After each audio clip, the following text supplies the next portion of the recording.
Miske, sudah 2 minggu aku di Banda Neira. Tapi rasa-rasanya sudah berabad-abad lamanya aku di sini. Rasanya waktu di sini tidak lalu-lalunya. Barangkali ini disebabkan karena aku dengan amat tidak sabar menantikan kabar dari rumah, dari negeri Belanda. Barangkali surat-suratku dikirim dahulu ke Digul. Sesudah itu baru kemari. Aku membutuhkan surat-suratmu untuk bertahan. Suratmu sangat berarti bagiku, Miske. Karena sekarang banyak manusia di sekitarku yang bicara, terus bicara, tetapi tetap aku selalu saja merasa sepi.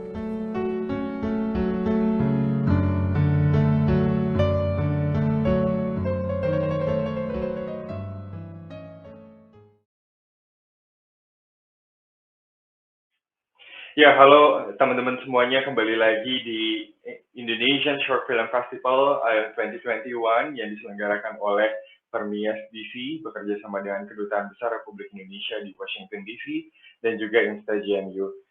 Saya Habib, saya akan memandu jalannya diskusi hari ini. Pada hari ini kita akan berdiskusi tentang salah satu film produksi anak negeri yang lumayan luar biasa, kaya akan nilai sejarah. Tentunya film ini berjudul tentang Bung Di Banda. Nah, kali ini tentunya saya tidak akan sendirian dalam mendiskusikan film yang berjudul Bung Di Banda ini. Saya akan ditemani oleh Dr. Muhammad Farid yang merupakan salah satu dosen di FISIP STKIP Hatta Syahrir Maluku.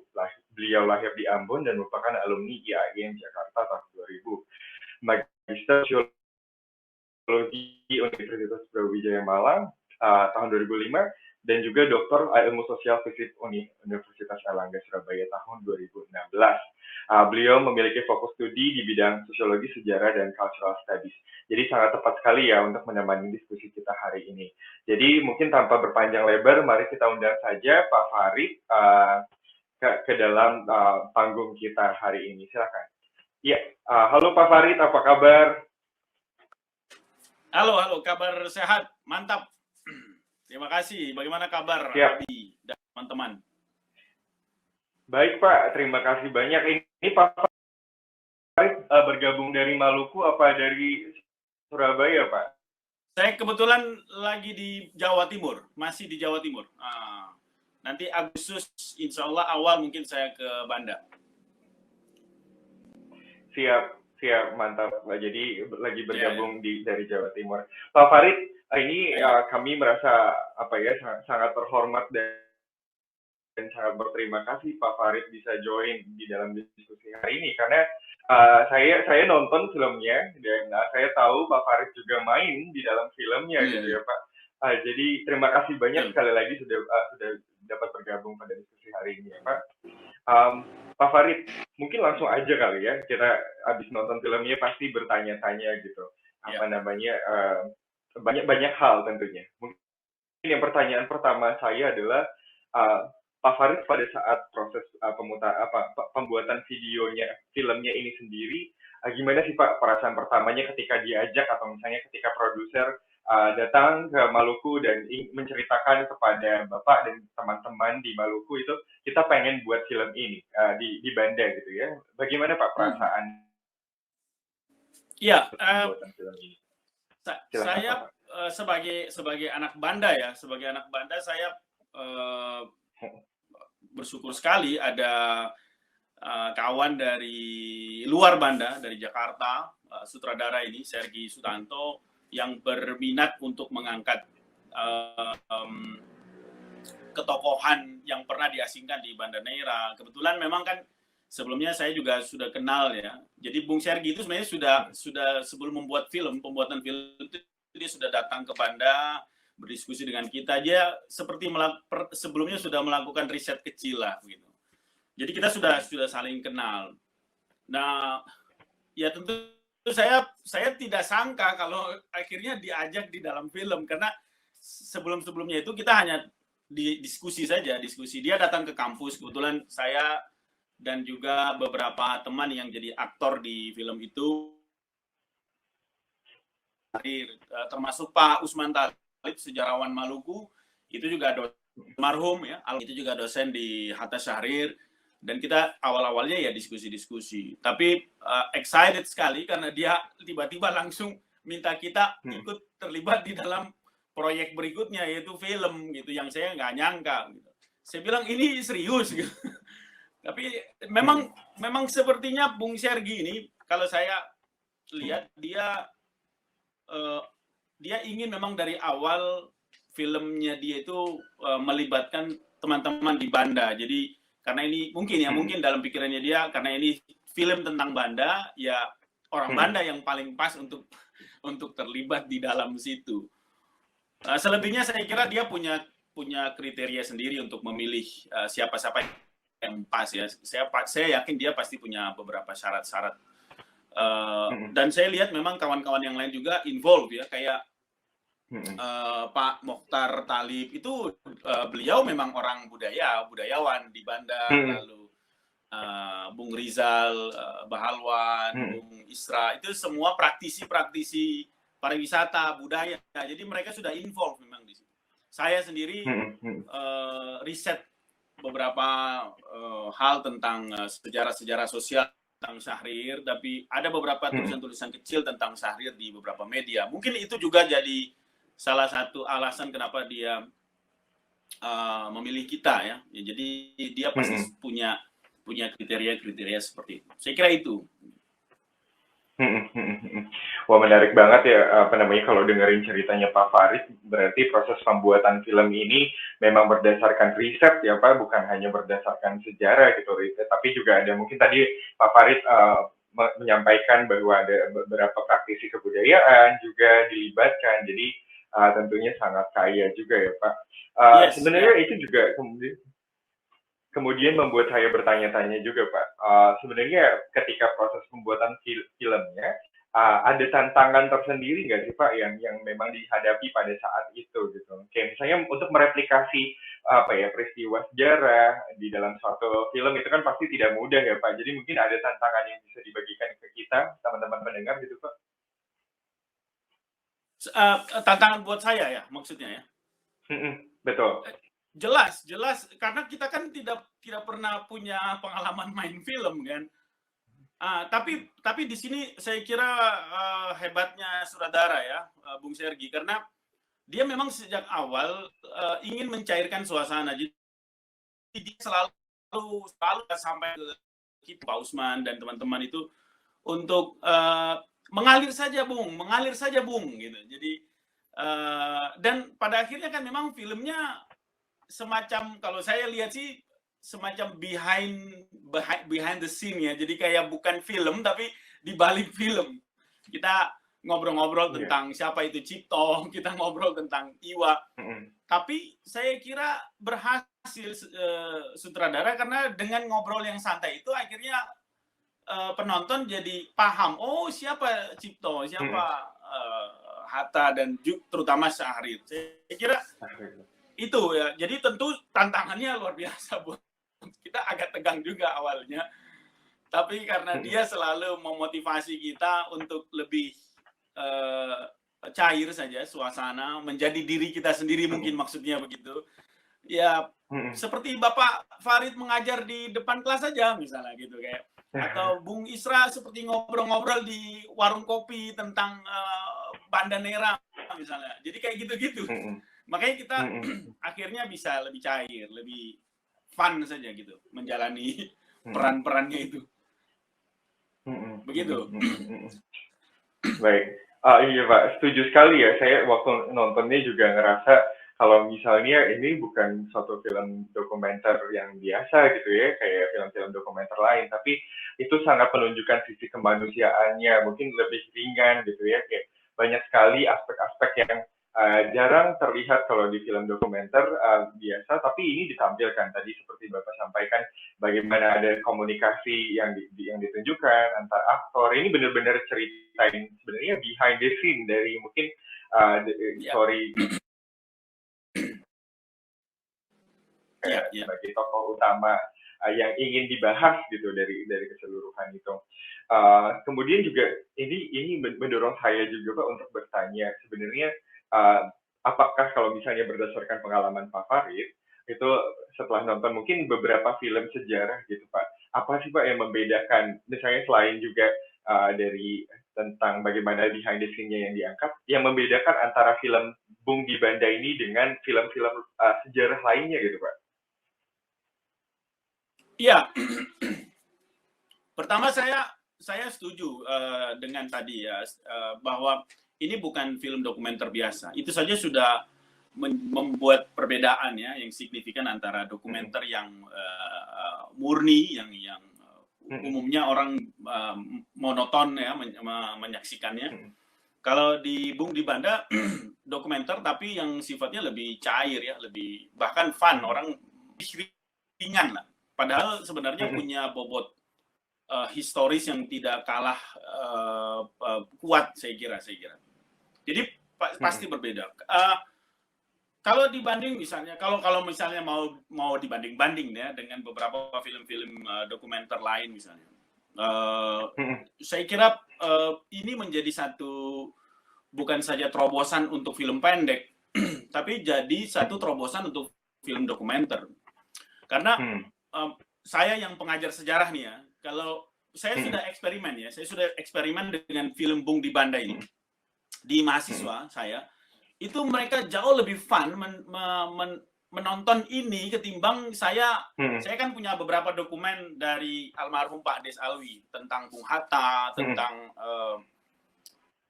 beberapa tokoh ya, film dokumenternya. Dan itu kan boring sekali untuk mahasiswa sekarang gitu loh, untuk masyarakat akademik hari ini yang cenderung lebih suka yang lebih cair ya, sekalipun ada unsur edukasinya, tapi mereka lebih suka yang fun. Nah, Bung di Banda ini saya kira satu terobosan bagus untuk bukan saja film pendek tapi juga film dokumenter, dan bisa menurut saya sih harus jadi prototipe perbedaannya ya, dan pentingnya model film seperti ini saya kira. Iya, setuju sekali Pak. Dan ditambah lagi mungkin karena ini juga ngebahas tadi selain behind the scene-nya, ada pemandangan di Banda yang luar biasa, yang karena memang banyak tempat pariwisata juga kali ya Pak di Banda Neira ini lumayan terkenal juga. Betul sekali. Jadi nilai sejarahnya dapat, budayanya, dan juga tentunya pariwisata. Nah, kemudian juga saya tertarik untuk menanyakan ini Pak, yang mungkin teman-teman dari kalangan generasi muda itu cukup relate gitu dengan ceritanya Pak Syahrir gitu. Bagaimana beliau menjalin komunikasi jarak jauh ya dengan istrinya gitu ya. Itu kan diceritakan di dalam film gitu ya, love letter-nya itu. Jadi mungkin bisa diceritakan kembali Pak sedikit tentang love letter-nya Pak Syahrir, juga kemudian bagaimana kisah LDR gitu ya, long distance relationship antara Pak Syahrir dan istrinya. Silakan Pak Farid. Ya, ini yang menarik sebenarnya, karena memang muatannya ada di sini. Jadi heavy dari film ini sebenarnya ada di sini. Jadi surat-surat Syahrir itu kan mengisahkan tentang kerinduan yang menggebu-gebu ya, jadi kerinduan yang teramat sangat lah kalau bilang gitu, dari Syahrir kepada istrinya, atau beberapa versi menyebutnya kekasihnya karena dia sudah terlebih dahulu cerai kan. Intinya kekasihnya di Belanda itu dia begitu rindu ya, sehingga dia tuangkan itu di dalam surat-surat. Nah, menariknya saya jujur merasa sangat bersyukur Bung Syahrir itu diasingkan di Banda Neira, di tempat kita ini, di usia muda dan sedang jatuh cinta begitu. Karena dengan usia mudanya itu dia jauh lebih energik, lebih aktif, lebih dinamis, dan orang yang sedang jatuh cinta itu pasti dia ingin mengabadikan setiap momen kan di dalam surat itu, sehingga semua peristiwa yang dia alami di Banda itu dituangkan di situ. Nah, ini yang menarik. Jadi misalnya begini, misalnya contoh ketika Syahrir mengungkapkan kerinduannya atau Miske. Miske ya. Miske, aku menunggu surat-surat untuk bertahan ya. Karena di sini orang-orang selalu bicara dan bicara, tapi aku tetap merasa sepi gitu.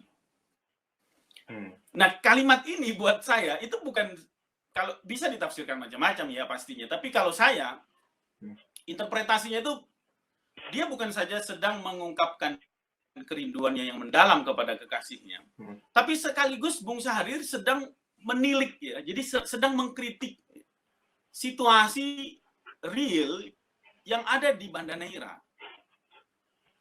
Saya tafsirkan begini. Kesimpulan sementara berarti Syahrir itu sebenarnya tidak sepi-sepi banget selama dikreasikan di Banda, karena dia banyak orang yang mengitari dia. Jadi orang Maluku itu kan memang karakternya suka bergaul. Jadi orang baru pun mereka gampang. orang apalagi orang Banda. Jadi metropolis ya, kalau dalam istilah beberapa sejarawan Maluku itu. Banda itu sangat metropolis, dia sangat terbuka dengan orang asing.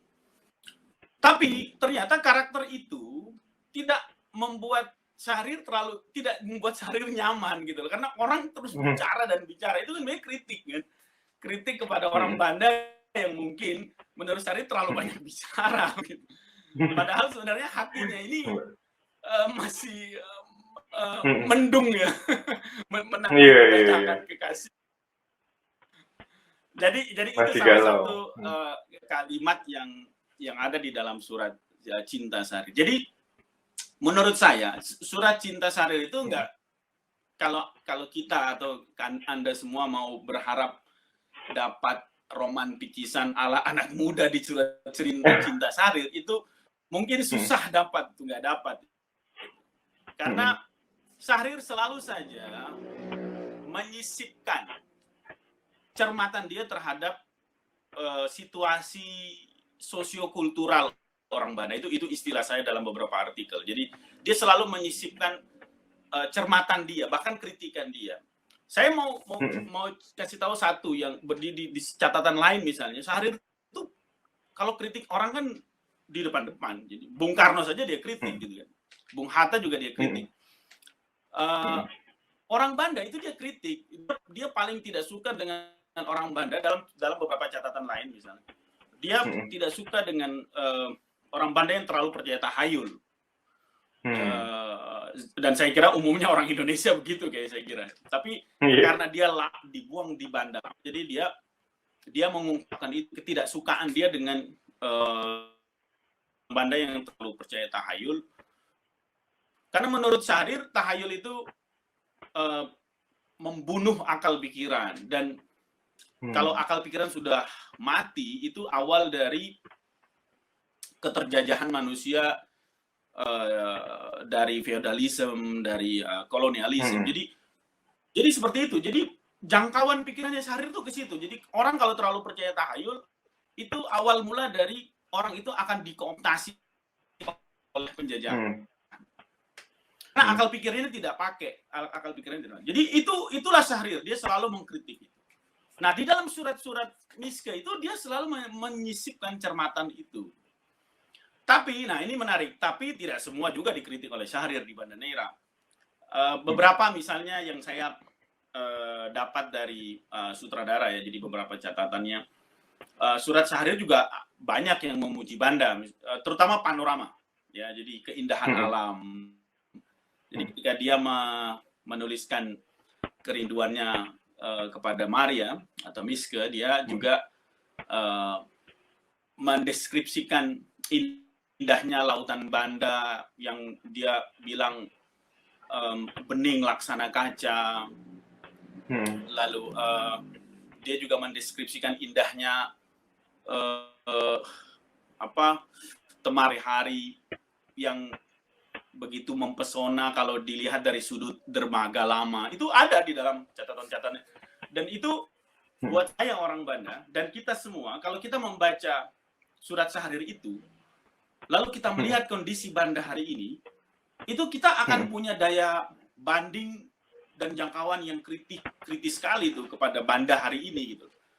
Bahwa faktanya kan Banda hari ini kan ya maaf saja sampah di laut itu itu huge problem. Jadi itu masalah paling besar di Banda ya, lautan kotor sekali dan banyak sekali ruang-ruang publik yang sudah hilang itu rusak karena pembangunan liar dan itu kita di kampus itu sudah kritik berkali-kali soal itu dan akhirnya ada film ini yang mencoba mengangkat itu. Saya tuh bersyukur sekali. Jadi ini loh Banda di masa lalu yang abadikan dalam surat-surat Syahrir. Nah ini kan informatif sekali buat kita semua bahwa ternyata dulu Banda itu begitu pesona. Jadi saya menyimpulkan surat-surat cinta Syahrir kepada Maria itu betul memang mengisahkan tentang kerinduan dia yang begitu dalam kepada Maria, tapi tidak hanya itu. Cinta itu juga kalau saya punya istilah, jadi semacam mesin waktu ya. Kalau kita baca surat itu kita kayak masuk di dalam mesin waktu terus dibawa cepat kilat gitu ke Banda di masa lalu yang begitu banyak problema tapi sekaligus indah mempesona begitulah kurang lebih ya. Kurang lebih seperti itu. Ya, menarik banget Pak Farid cerita tentang itu ya. Jadi bahwa surat cintanya antara Pak Syahrir dan juga kekasihnya gitu ya, Maria, jadi memang mengandung pesan-pesan yang luar biasa banyak, tidak hanya terkait dengan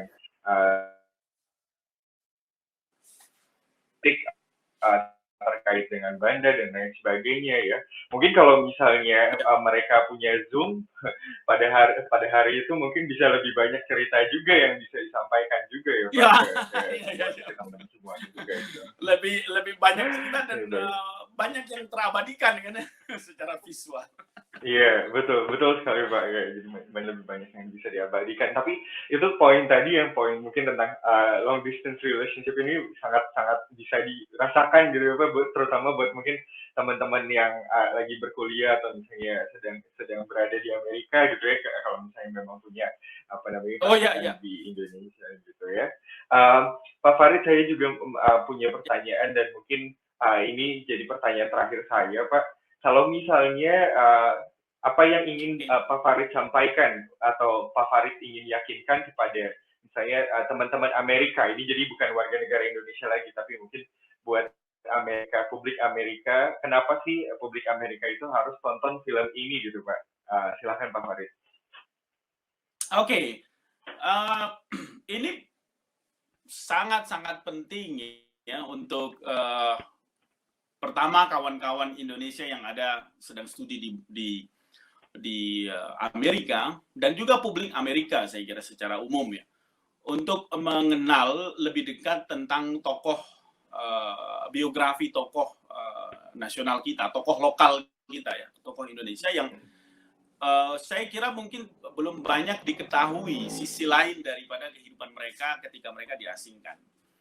Jadi film ini memberikan sumber informasi alternatif lah, dan itu penting untuk ditonton. Yang kedua mungkin untuk para pelajar ya, mahasiswa pelajar yang ada jauh di sana, saya kira sudah saatnya kita bangga dengan narasi historis ya,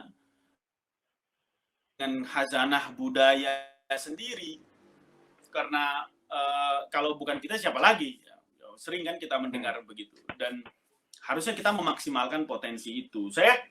Menurut saya ya lokalitas yang terus diangkat di dalam film-film pendek lokal ini itu kan tujuannya pasti ingin mengangkat keunikan kan, kekhasan. Dan kekhasan dan keunikan itulah kekayaan kita. Jadi maksimalkan kekayaan itu. Jadi jangan juga terlalu silau dengan ketokohan luar yang mungkin saja tidak ada akar sejarahnya dengan kita. Tapi kita justru tidak kekurangan. Ya. Kita tidak kekurangan referensi historis dari tokoh-tokoh kita. Nah, Bung di Banda salah satu film yang layak ya, yang patut ditonton untuk menambah wawasan kita tentang biografi tokoh atau figur lokal atau figur kita di Indonesia yang saya kira tidak kalah hebatnya dengan tokoh-tokoh lain di luar sana ya. Apalagi Syahrir yang faktanya itu dia sangat diakui, sangat disegani bahkan di Belanda misalnya pada masa-masa dia sedang kuliah di sana. Yang ketiga, ini juga penting untuk anak-anak muda.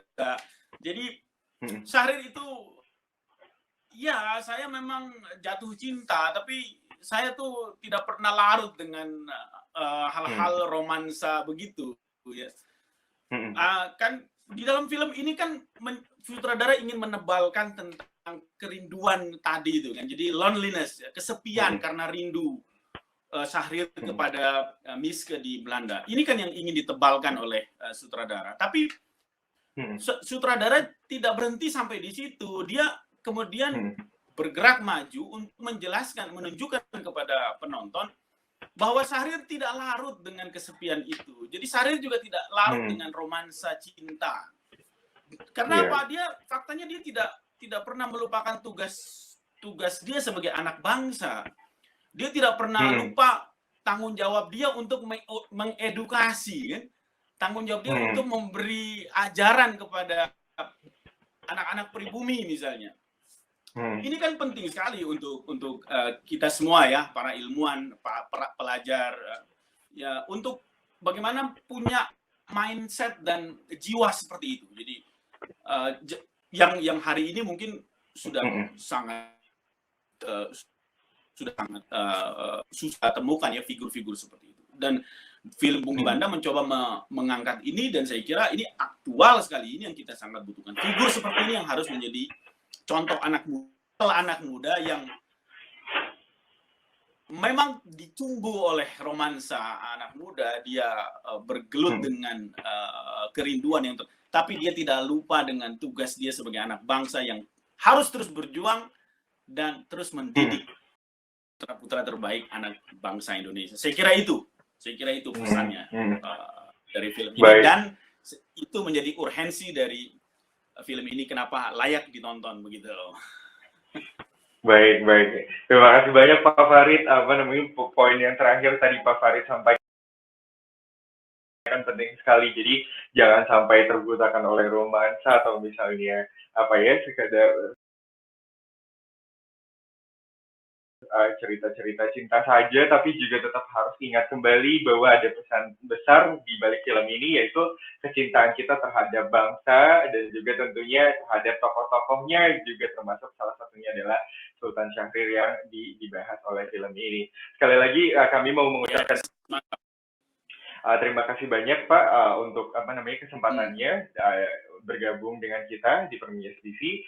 Semoga Pak Farid sehat selalu tentunya di tengah pandemi ini, dan juga semoga selalu kita bertemu kembali di dalam acara diskusi Permias TV lainnya ya Pak. Terima kasih banyak teman-teman semuanya. Teman-teman semuanya, terima kasih banyak sudah bergabung di dalam acara diskusi hari ini.